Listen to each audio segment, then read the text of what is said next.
¿no? Y decir que en un primer momento realmente la idea se gestionó por Bayer, porque fue Bayer el que nos lanzó se enteró o vio en algún congreso que habíamos presentado alguna ponencia sobre este tema, y fue Bayer mismo, de hecho Josep Izquierdo, el que nos lanzó la idea de poder elaborar algún documento, quizás en un primer momento era algo escueto, más pequeño, más corto, sobre este grupo, un grupo pues complejo como ahora veréis. Y poco a poco pues se fue convirtiendo en esto, en un pequeño libro práctico y yo creo que de cierto interés en la gente personal, asesores, agricultores, distribuidores, que trabajamos en estos temas. Bueno, el libro está íntegramente dedicado al grupo de los pseudocóccidos. Es un grupo dentro de los cóccidos, una familia de Cocoidea, y es un grupo complejo por diversos motivos. En primer lugar, porque todos ellos son muy parecidos. O sea, las especies que forman este grupo tienen una semejanza muy grande. De hecho, en las fotografías que estábamos viendo tenemos pues 4 especies diferentes y así a primeras es difícil diferenciarlas. Eso es el primer punto complejo, podríamos decir, de este grupo. Posteriormente, tengo que decir que en los últimos años ha sido un grupo que ha incrementado su interés debido a que han aparecido diversas especies en España y todo esto pues, un poco debido a la globalización que tenemos en cuanto a todo el material vegetal que nos entra, como comentaba antes, a la semejanza que tienen todas las especies, que esto da lugar a error a la hora de su identificación, y por otra parte a la biología de estos insectos, al comportamiento que estos insectos tienen, ¿no? En primer lugar, como pueden ver en las fotografías, son insectos que tienden a tener un comportamiento muy agregado, se suelen presentar de forma conjunta en sitios muy pequeños, todos juntos, y en segundo lugar tienen un comportamiento críptico, un comportamiento que lo que intentan es ocultarse de la luz y un poco de la zona exterior. Por tanto, son insectos que pasan muy bien zonas de frontera y al cabo de cierto tiempo, con climas mediterráneos como tenemos en la zona, pues aparecen en grandes cantidades dando problemas de plagas intensas e importantes. Bueno, tengo que decir que además de nosotros dos, como principales autores, hemos tenido la suerte de colaborar con un grupo extenso, muy extenso, de colaboradores. Personal, todo técnicos que han trabajado en algún momento en este grupo concreto, en el grupo de pseudocóccidos. Y tenemos pues, técnicos de toda España, tenemos varios técnicos de Andalucía, tenemos técnicos de Cataluña y por supuesto tenemos técnicos de la Comunidad Valenciana trabajando en cítricos, tenemos personal que ha trabajado en vid, personal en hortícolas y por supuesto en ornamental. Bueno, el libro se estructura, para quien no lo haya visto, se estructura en 2 grandes partes. Una primera parte, que es una parte introductoria, la cual pues, aborda una serie de temas generales, como pueden ser distribución, biología, estudios dentro de lo que se puede explicar en un libro de esta categoría, de taxonomía, un poco de cómo identificar estos insectos o cuáles son los métodos que se utilizan para la identificación de estas especies. Estudio de poblaciones, se introduce un capítulo de muestreo, de cómo se muestrean, cuáles son las técnicas más apropiadas para muestrear estos insectos, los daños, cómo identificar, cómo ver la sintomatología de estos daños y un apartado de control, un control dedicado a control químico en todos sus aspectos y, por supuesto, también de control biológico. Y después tiene una segunda parte. El libro consta de una segunda parte en la cual cambia completamente su morfología, su forma, y en ella se establecen unas fichas de descripción de especies, de unas cuantas especies, ahora veremos, unas cuantas especies con una descripción más profunda y acompañada de una gran cantidad de fotografías que de alguna manera pues, lo que intentan es ilustrar y ayudar en esta identificación. Dentro de esta segunda parte, que quizás creo que es lo más interesante a la hora de presentar el libro, pues aquí tienen las 10 especies que presentamos en este libro. Algunas de ellas, como puede ser Pseudococcus longispinus, llevan muchísimos años con nosotros, es una especie clásica en nuestros cultivos y en nuestras plantas, pero tenemos especies realmente problemáticas en los últimos años. Por ejemplo, hemos incluido Phenacoccus solani, que es una de las especies más problemáticas que tenemos actualmente en la costa de Levante, sobre todo Murcia y Almería, en pimiento, y mucho en lo que es planta protegida, ¿no? Bajo invernadero. Bueno, sobre todas estas 10 especies las hemos categorizado de forma diversa. Por ejemplo, aquí tienen uno de tantos cuadros que aparecen en el libro. en el cual pues, nos indica dónde frecuentemente podemos encontrar estas especies en las distintas partes de España. Ahora, en este momento, me gustaría agradecer a Estrella Hernández, que es la que nos ha ayudado con Dismicoccus grassi, la primera especie que aparece en el cuadro, porque realmente es una especie que solamente de momento la tenemos como plaga en Canarias, las Islas Canarias.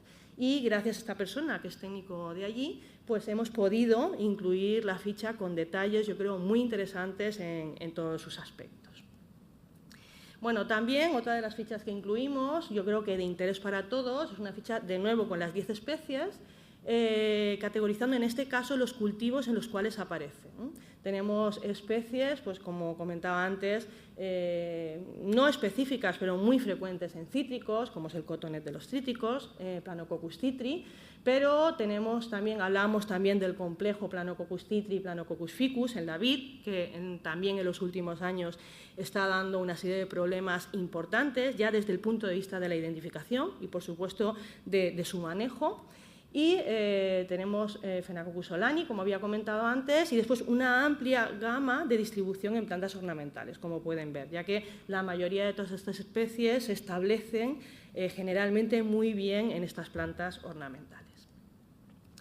Bueno, en esta segunda parte del libro hemos querido acompañar cada una de las fichas de estas 10 especies con una leyenda de iconos. Es difícil, como comentaba antes, la identificación en campo de cada una de ellas y hemos hecho un esfuerzo recopilando mucha información y observando mucho, intentando investigar cuáles eran las características más típicas de separación de estas especies y hemos elaborado esta leyenda de iconos basada no tanto en caracteres taxonómicos, sino en caracteres de secreción, o sea, caracteres que nosotros podemos observar frecuentemente, no siempre, pero frecuentemente, por una serie de secreciones que aparecen sobre su cuerpo. Y de esta manera, pues, categorizamos cada especie con una serie de filamentos que aparecen al final de su cuerpo, cerosos, con una serie de líneas calvas dorsales que aparecen o no en la parte dorsal del cuerpo, cómo es el obisaco, cómo es la puesta, si la hay o no la hay, y si la hay, cómo es en cada una de estas especies, con unos pequeños dibujos que ilustran de forma fácil lo que estamos viendo, y la presencia o no de machos. De esta manera, por ejemplo, si nos centramos en el apartado de la aparición de diferentes tipos de ovisacos, pues aquí tenemos uno de ellos, ¿no? Esto aparece en el libro, son ovisacos diferenciados que pueden aparecer debajo del cuerpo, cubriendo el cuerpo o en forma tubular, completamente tubular. Bueno, pues esto nos ha ayudado a separar algunas de las especies frecuentes que aparecen en nuestros principales cultivos. Aquí lo tenéis, en las fotos lo se puede observar, este sería el forma tubular, en cambio este estaría pues, centrado principalmente debajo del propio cuerpo, ¿no? Bien, de esta forma, aquí tienen otra serie de ejemplos, aquí aparecen pues 5 de las 10 especies que presentamos, como ven son todas muy parecidas, pero podemos hablar ya de filamentos largos, filamentos medianos, filamentos muy cortos o prácticamente 2 líneas calvas en medio de la parte dorsal o una línea calva si aparece claramente, o sea que realmente podemos dar una serie de caracteres que yo creo que a nivel de campo van a servir mucho para este tipo de diferenciación. Bueno, las fichas son estas, el comienzo de las fichas son estas, porque cada ficha, cada especie contiene aproximadamente unos 3 o 4 hojas, como comento, con muchas fotos. Este es el comienzo de la ficha, siempre con una foto cercana de lo que es el insecto, la categorización que comentaba hace un momentito, y después una serie de datos centrados en la biología específica, daños, muestreos, síntomas y formas de control de cada una de estas especies. Aquí tenemos, por ejemplo, la de Planococcus citri, la más importante para nosotros y por donde empezó todo esto, ¿no? La más frecuente para nosotros y sobre todo con aparición en cítricos. Y tenemos Phenacoccus peruvianus, que la he querido sacar porque justamente es la especie en la que Alex está acabando su tesis doctoral. Alexander Beltrán trabaja en esta especie, que principalmente aparece en planta ornamental, pero es tratada de la misma manera. Ahora mismo tenemos ya muchos datos, al principio la información era muy escasa, pero ahora tenemos muchos datos que hemos podido colocar en la ficha de la especie. Bien, por último, Al final del libro incluimos un pequeñísimo apartado de plagas potencialmente importantes, que no aparecen en España, pero que potencialmente tienen capacidad para entrar en España y ser un problema verdaderamente grave.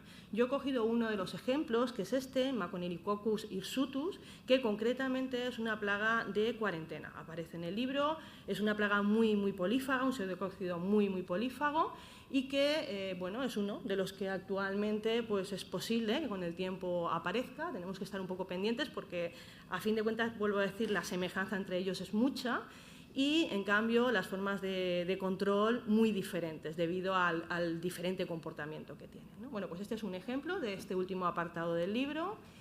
Y simplemente, para acabar, pues quería dar las gracias a Bayer Crop Science, y a Josep Izquierdo, en principio por esto, por ayudarnos a generar toda esta información y porque esta financiación ha permitido que sigamos investigando en esta línea y que elaboremos ese trabajo que yo creo que bueno, puede ser de interés a la hora de trabajar con este tipo de plagas. Y nada más, muchas gracias por su atención.